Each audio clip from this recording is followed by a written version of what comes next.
ഇയറൊക്കെ അല്ലേ, അപ്പോൾ ഒരു ചേഞ്ച് ഒക്കെ ആവാം അല്ലേ. വേറെ ഒന്നുമല്ല കേട്ടോ, ഇനി എത്രയൊക്കെ കിട്ടിയാലും ഞാൻ പഠിക്കത്തില്ല. ഞാൻ മാത്രമല്ല, ഈ വീഡിയോ കണ്ടോണ്ടിരിക്കുന്ന നിങ്ങളിൽ ചിലരും, സ്നേഹിച്ചവരും വിശ്വസിച്ചവരും നമ്മുടെ കൂടെ നിന്നുകൊണ്ട് നമ്മുടെ പിന്നിൽ കുത്തിയിട്ട് അവരുടെ യഥാർത്ഥ സ്വഭാവം കാണിച്ച് ചതിച്ചാലും നമ്മൾ പിന്നെ അവരുടെ അടുത്ത് തന്നെ പോകും അല്ലേ. എന്നാലേ അതിന് വേണ്ട, എന്നെ കൂടെ നമുക്കൊരിക്കൽ ബാധ്യതയാവും അല്ലേ. അന്നേരം മഴയിൽ നിന്ന് രക്ഷിച്ചത് ഈ കൂടെയാണെന്നൊന്നോ അല്ലെ നമ്മളെ നനയിക്കാതിരുന്നത് ഈ കൂടെയാണെന്നൊന്നും നമ്മൾ അന്നേരം ഒന്നും ചിന്തിക്കത്തില്ല. അന്നേരം നമുക്ക് ബാധ്യതയാവും, നമ്മൾ അതിനെ എടുത്ത് മാറ്റും അല്ലെ ഒഴിവാക്കാൻ ശ്രമിക്കും. അതുപോലെയാണോ ചില മനുഷ്യർക്ക് നമ്മളത് മനസ്സിലാക്കാതെ പോകുന്നു. സ്വാഭാവിമാനം നഷ്ടപ്പെടുത്തിയിട്ട് ബന്ധങ്ങളൊക്കെ നിലനിർത്തുന്നതിനെക്കാട്ടിലും നല്ലതല്ലേ തനിയെ നിൽക്കുന്നത്. അന്നേരം അതിനൊരു അന്തസ്സുണ്ട്. Sometimes it's not ego, it's self respect എന്ന് മനസ്സിലാക്കിയിട്ട് മുന്നോട്ട് പോവുക.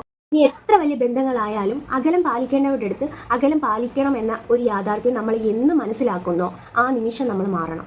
ഇന്നത്തെ കണ്ണുനീരെല്ലാം നാളത്തെ പുഞ്ചിരിയാവട്ടെ എന്ന് പറഞ്ഞുകൊണ്ട് എല്ലാവർക്കും നല്ലൊരു പുതുവർഷം ആശംസിക്കുന്നു. അപ്പോൾ ഇത്രയേ ഉള്ളൂ ഗൈസ്. വീഡിയോ ഇഷ്ടപ്പെട്ടെങ്കിൽ ലൈക്ക് ചെയ്യാനും ചാനൽ സബ്സ്ക്രൈബ് ചെയ്യാനും മറക്കല്ലേ.